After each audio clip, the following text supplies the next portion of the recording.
Assalamualaikum warahmatullahi taala wabarakatuh. Salam sejahtera saudara-saudara sekalian. Alhamdulillah berjumpa lagi kita di channel yang serba simple, spontan, tapi lain daripada yang lain, channel Malaysian Respond. Saudara-saudara, tonton kupasan saya sampai habis supaya tidak gagal faham, mudah-mudahan meresap dan sebarkan. Oke saudara-saudara, Pulai sebagai titik tolak penentu masa depan kita umat Islam dan etnik Melayu di Malaysia. Tajuk ini kelihatan atau kedengaran agak berlebihan, saudara-saudara. Tetapi kalau kita perhatikan sejarah besar dunia, di mana beberapa peristiwa besar ditentukan di titik-titik yang tidak terduga.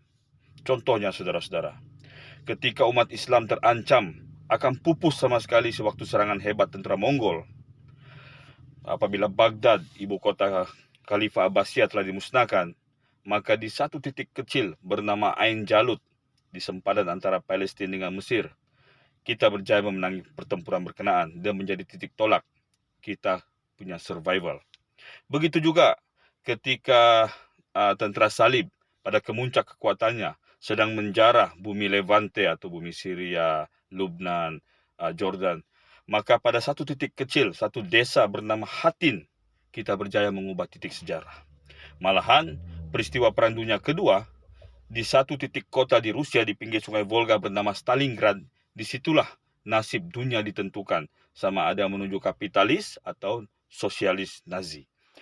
Jadi saudara-saudara, dalam konteks sejarah Malaysia sekarang, apabila sebenarnya survival kita ditentukan oleh keadaan politik semasa, kalau saudara-saudara perhatikan, channel Malaysian Respond sudah lama mengupas tentang bahaya persempadanan semula.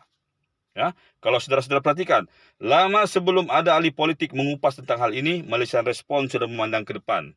Perhatikan saudara-saudara, sebelum PRU ke-15, saya sendiri telah membuat konten bahawa kemungkinan persempadanan semula ini akan dilakukan jika pihak Pakatan Harapan menang.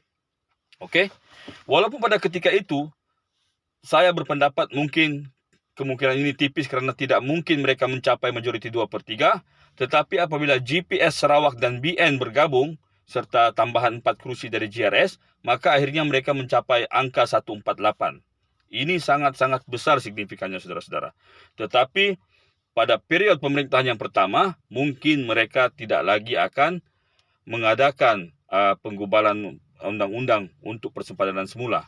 Tetapi saudara-saudara, jika momentum ini berterusan dan mereka berjaya mengekalkan kerajaan Madani sekarang sehingga habis penggal, maka pada PRU ke-16 dengan gabungan yang masih ada sekarang, tidak mustahil mereka akan kembali mencapai angka ini, yaitu 2/3 majority. Jika selepas PRU ke-16 mereka menang, maka persempadanan semula sudah pasti akan menjadi agenda utama mereka.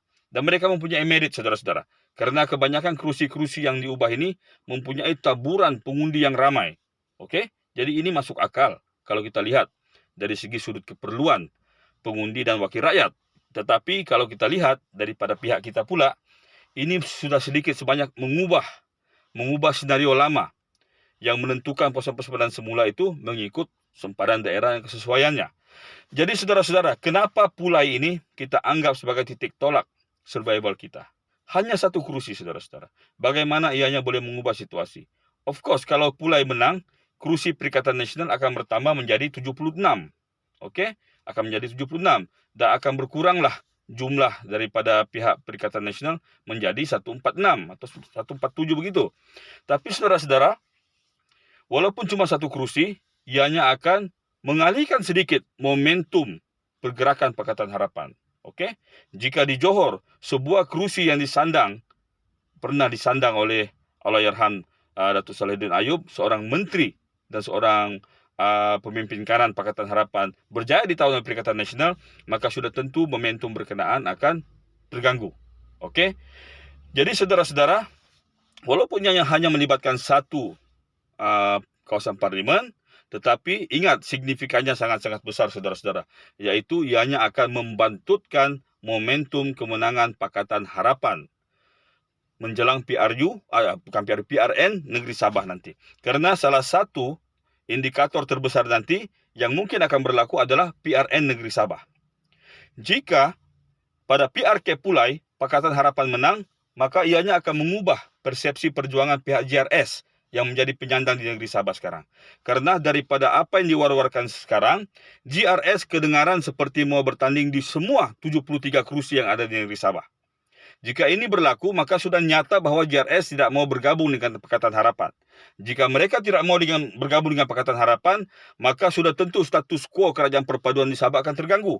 Karena JRS mau menendang UMNO keluar daripada negeri Sabah. Itu tujuan utama JRS. Sedangkan UMNO adalah merupakan sebahagian daripada komponen kerajaan Pakatan Harapan dan Perpaduan.